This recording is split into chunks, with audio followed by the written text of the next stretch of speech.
दोस्तों जब भी बात होती है रेप केसेस की, बलात्कार जैसे जो केसेस होते हैं, जैसे कि हम अक्सर कोर्ट में देखते हैं, जो मामले चल रहे हैं या मामलों में जो सुनवाई हो रही है या फिर बेल पर सुनवाई होती है, कई सारे मामले या कहें ज्यादातर मामले वो होते हैं जिसमें लड़का और लड़की रिलेशन में थे, उन्होंने हैप्पीली अपना एक गुड टाइम स्पेंड किया दोनों ने साथ में, और बाद में कोई डिस्प्यूट हुआ आपस में, किसी भी डिस्प्यूट का कोई भी रीजन हो सकता है, और बाद में लड़के या लड़की के बीच में ऐसी दूरियां बढ़ गई कि अब वो शादी करना नहीं चाहते, तो लड़के के अगेंस्ट में लड़की ने जाकर रेप की एक एफआईआर लॉन्च करा दी।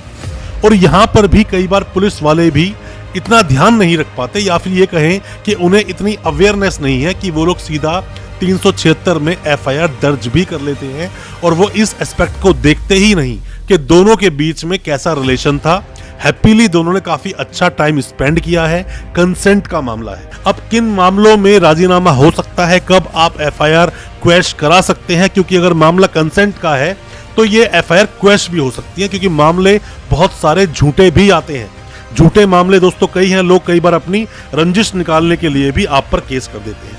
अब आप 375 को अगर आप पढ़ते हैं आईपीसी को, तो आईपीसी में कुछ चीजें बताई गई है कि कब कब इन चीजों को आप रेप नहीं मानोगे। जैसे सबसे पहली चीज बात आती है अगेंस्ट हर विल, लड़की की इच्छा ही नहीं है, लड़की ने आपको इच्छा से आपको स्वीकार नहीं किया और आपके बीच में फिजिकल रिलेशन इस्टेब्लिश हुए,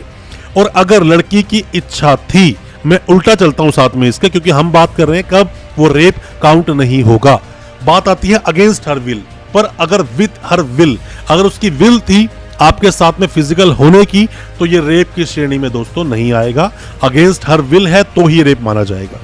दूसरी बात आप समझ लीजिए, सेकंड में लिखा हुआ है विदाउट हर कंसेंट, लड़की अगर आपको कंसेंट नहीं देती है,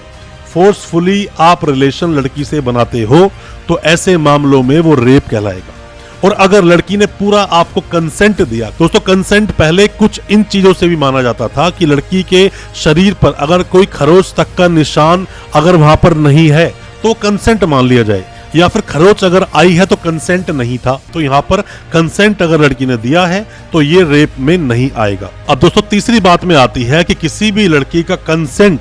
अगर लड़के ने लिया, उसको डरा धमका कर, या उसको जान से मार देगा या उसको हर्ट कर देगा, मतलब कोई भी चीज मारपीट साथ में हो सकती है, और किसी भी तरह के डर में लेकर कंसेंट अगर लिया गया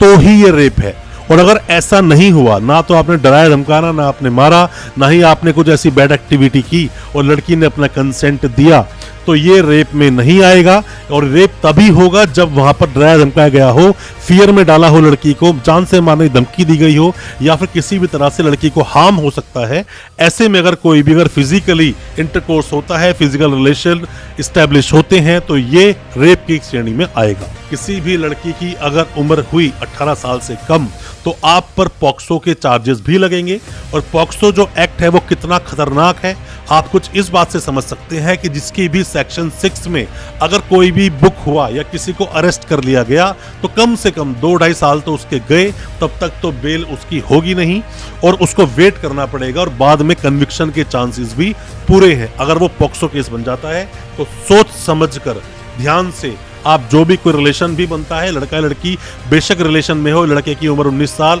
लड़की की उम्र अगर 17.5 साल, तो भी आप पर वो केस दर्ज होगा। पॉक्सो के तहत सेक्शंस लगाए जाएंगे और 376 भी आप पर लगाया जाएगा। तो इस चीज को अच्छे से आप जान लें। अब दोस्तों हम 7वें पॉइंट की बात कर लेते हैं कि कभी भी कोई भी लड़की when she is unable to communicate consent, जब लड़की कम्युनिकेट नहीं कर पा रही, कंसेंट अपना नहीं दे पा रही है और आपने उसे कंसेंट मान लिया, और उस लड़की के साथ में अगर आपने फिजिकल रिलेशन बनाया, आप दोनों के बीच में सेक्स अगर होता है, तो ये रेप माना जाएगा, और रेप के तहत ही 376 के तहत आप पर मुकदमा दर्ज कर लिया जाएगा। दोस्तों आपको चीजों को बहुत ही महत्वपूर्ण तरीके से, बहुत ही ध्यान से समझना चाहिए कि रेप जैसे जो मामले हैं बहुत ज्यादा, मतलब ये कि बहुत ज्यादा केसेस ये दर्ज होते हैं, और अक्सर जल्दी से बेल नहीं मिलती है, और बेल लेने में आपको काफी मशक्कत भी करनी पड़ सकती है। कोई भी 376 से रिलेटेड कोई भी सवाल आपके दिल में है, कुछ भी आप जानना चाहते हैं, कुछ भी आप पूछना चाहते हैं, आप कमेंट बॉक्स में अपने सवालों को जरूर पूछें। हमारी कोई मदद चाहते हैं तो आप हमें व्हाट्सएप करें, हम आपको उसका रिप्लाई जरूर करेंगे, और हो सकता है कि हम आपको आपके केस से बाहर निकाल सकें। अच्छा लगा हो आज का वीडियो, हमारी वीडियो को ज्यादा से ज्यादा अपने दोस्तों, परिजन, परिवार में शेयर करें और हमारे चैनल को अभी सब्सक्राइब करें, साथ में लगा बेल आइकन जरूर दबा दें ताकि इसी तरह की लीगल अवेयरनेस की वीडियोस आप तक पहुंच सके सबसे पहले। बहुत बहुत शुक्रिया दोस्तों, धन्यवाद हमारे इस वीडियो के साथ बने रहने के लिए।